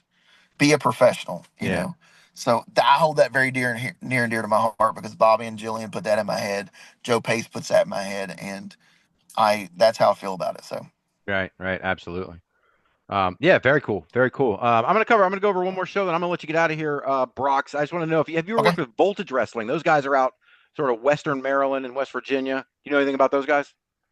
I have heard about Voltage Wrestling, and I think I might have even spoke to the promoter there. I sent some information recently. I feel like that's the one I sent some information to recently. Jess has done really good for me because she has a lot of connections in that area. Mhm. I think she's from there, maybe or something. Yeah. Okay. And she has given me some promoters' names and some places to reach out to because they do things like she does, and so she's freaking awesome for that. So I think I've reached out to that promoter, but I'm not overly familiar with the promotion, unfortunately. Yeah. Yeah. She's from. I think she said she's from Pasadena, which is like Yeah, an hour and some change from me. So yeah, I know. I know all about that. I right. know that's probably how she hooked up with the Baltimore guys with EWA Yeah, and some of the other places that mhm, where she gets Beefcake and those guys from. Um, right. But yeah, so Voltage is having March Mayhem at Vantage Hall in Boonesboro, which I've never been out to Boonesboro. If you know any of these guys, let me know what you think of them. But they've got Sebastian taking on Kalen Patrick, Country Club taking on the Faculty for a number one contendership for the tag team titles. Beast Man, who I think a few of us know about, taking on AK. Danny Moe versus Valerie Verman in a women's match. Cooper Housley taking on Party Mhm. McFly and an eight-man tag with TJ Sykes, Flex Phenom, and Andino with a mystery partner taking on Facade, Ricardo Rodriguez, Alberto Del Rio's old ring announcer, and the tag team champions Nice and Smooth. It's gonna be a pretty big show. A lot of names I'm familiar with. Danny Moe and Facade right off the bat. Mm-hmm. They're frequent visitors of FTC, our main promotion. I've been on shows with them. Familiar with oh, you said some names in the very beginning. The Beastman, obviously. Mm-hmm. Beastman, he has a promotion uh, in, what was it? It's right. And I don't want to sound stupid, but it was right. We were like an hour outside of Pittsburgh. His promotion, VCW. I've worked for him before. Um, Beastman's he's a monster, Mm-hmm. a monster. Literally, Um, yeah. what was some Let what me was some see. of the other ones you mentioned Brett, early on? See, I should have gone slower. Let's see. We got Sebastian versus Kalen Patrick. Yeah, Um, Country Club versus the Faculty. Country Club is the other one I'm familiar with. We did a show in Charleston with James Ellsworth a few years ago, the Taco and Margarita Festival, and Country Club was one of the guys from Country Club was on that show. Um, so yeah, I got to work with James Ellsworth back in that show there, and I got to meet one of the Country Club members. He's a big, strong dude too. The big, I don't know, uh, Hoss or something. Hoss Haggard Uh-huh. Yep. is maybe him. Yes. Yeah, he's great. Yeah, Hoss Haggard. So, yeah, he was the one that I met from the Country Club. He's a big, strong dude. So I'm familiar with him a little bit. So sounds like a good show though, man. I mean, Danny Moe and Facade are really good. They're It sounds everywhere. like a hell of a show. Danny Moe and Yeah, Facade are they literally are. everywhere. They're all the time. I see their faces everywhere. I mean, talk about you doing 127 I know. matches. I'm curious to see how many Facade and Danny Moe do in a year. They're probably doubling me up honestly because I've never personally done this yet. I have never done what's called a double shot where I worked one promotion and left and went straight to another promotion and worked. Hmm. Um, I don't shit on it, but I feel like if I'm working for a promotion that day, my focus is that match, that person, that promotion, Hmm. and I want to make sure that I'm there early and I'm staying later to help tear the ring down if I need to and stuff like that. So I've never personally double shot it, but I know that Facade and Danny do a lot. And good for them, man. I bet they've doubled up my matches. I bet they make me look like a friggin' greenhorn. so, so yeah, good for them. Good for them, man. Yeah, yeah, absolutely. Well, listen, Brox, I'm going to let you get into training.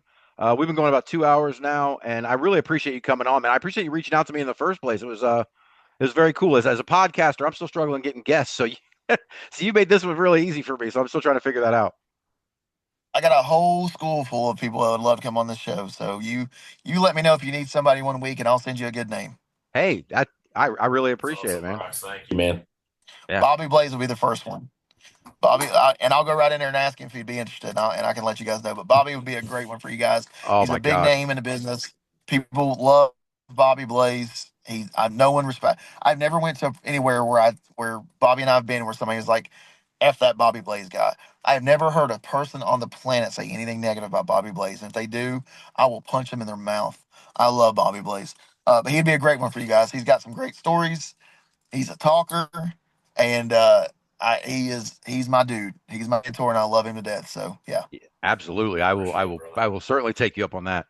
But so All right, before sounds we let great. you go, Brox, you want to plug the school, plug anything coming up, your podcast? What you want to talk about? What do you want to plug? Yeah, I'll do it in the dark. I'll do it in the dark because my truck finally said screw you, no more light. Yeah, we so my podcast, Hitting the Ropes, man, I here's the other thing is I don't have a weekly episode. I really just will be like, hey, I want to talk to this person, message them, and we'll do a podcast. So watch that. It's on Facebook. I do it live on Facebook, live on Twitch, live on Instagram, WSN Wrestling Society Network. I do that every Monday night. Watch along. That is on every social media platform you can think of. Maybe my truck didn't give up on me. It's on every social media platform. Wrestling Society Network. They have the website, WrestlingSocietyNetwork.com, and then WSN app you can download. It's got a bunch of really cool uh, content on there, and you can watch the shows from the app as well. Um, that's really cool. They have a lot of cool shows on there. They're doing one tonight that is a season finale of the show that started it all for WSN. So they're doing those. I think it might be on air right now. So shout out to Brady Owens and Professor Bear and Joe Monroe and the Blade, Gavin for putting their faith in me for that. And then yeah, FTC's Art of Grappling, man. First FTC wrestling started in 2016. Joe Pace has built a juggernaut, and then he started the school and has trusted me in running it for the last 2.5 years. So shout out to Joe Pace for thinking I'm smarter than I am. And the FTC Art of Grappling, man, there's none better. Bobby Blaze wrote the Bible on wrestling. You will not be able to tell me any different. Jillian's no longer with us, but she's still a brain I can pick. She's not here at school anymore, but Bobby is, and Bobby knows what the hell he's talking about. He's been very gracious and let me help him. So anybody has aspirations of reaching a career in professional wrestling, referee, ring announcing, commentary, wrestler, manager, we can help you. We can do it, and we'll do it with the biggest That's passion, the awesome. most passion in the business. So please hit us up on all social media platforms. Is that it? So So somebody That's wants awesome, man. information about the school, they reach out, message you on social media yeah, you can absolutely message me on any social media. There's for the another school. Brox Boulder out there. I'm gonna be pissed off. But any social media, it's Brox Boulder. You can reach out to me. Uh, I'm sorry, I'm watching one of our trainees throw up right now because he's been pushing. He's in there Ah, working his ass off. you want to turn the camera So now or no? No, not turning the I do camera. not actually. I don't want to embarrass him. I'm just teasing. He is fucking thrown up. I'm sorry. He is. Yeah. He had some hot dogs for lunch. It looks like. Oh So no. Oh, I think I I lost ran. him. Did I run? Did I run it? I think I Did I lost run him John. off? Yeah, I'm sorry. yeah, yeah. He just he I had said the enough F of word. you. I'm sorry. I'm so sorry. Yeah, yeah. Reach out to me on social media. You can reach out to the FTC AOG page. We have a Facebook page. You're going to get better responses out of me than your AOG page because I run the AOG page and I have to physically log into it to see messages. So reach out to me on my Brox account. I'll give you all the details, and we'd love to have you, and we'll get you right. We'll get you definitely right. Yeah, I'm the same way with my damn but seeing your messages on the indie thing. I didn't on my indie wrestling experience messages. I got to switch back and forth on the thing too, and I'm like, Yep. oh shit, did he Yep. message me back? And whatever. Yeah, I'm the same way. I may message you from Yep. my personal account because it's easier that way Yep. too. That's fine. Yeah, absolutely. I appreciate you guys having me. Thank you so much, man. I'm sorry that was late, and but thanks for having me. And yeah, keep doing your wrestling thing, man. Keep going to Infinite Promotions, and I'll send people your way. I love it. I love your all's enthusiasm. Thank you so much. Yeah, man, we really appreciate you coming on, man, and good luck. And I will see you on Saturday. Absolutely looking forward to it. Thank you, brother. All right, take it easy. All right, bye bye.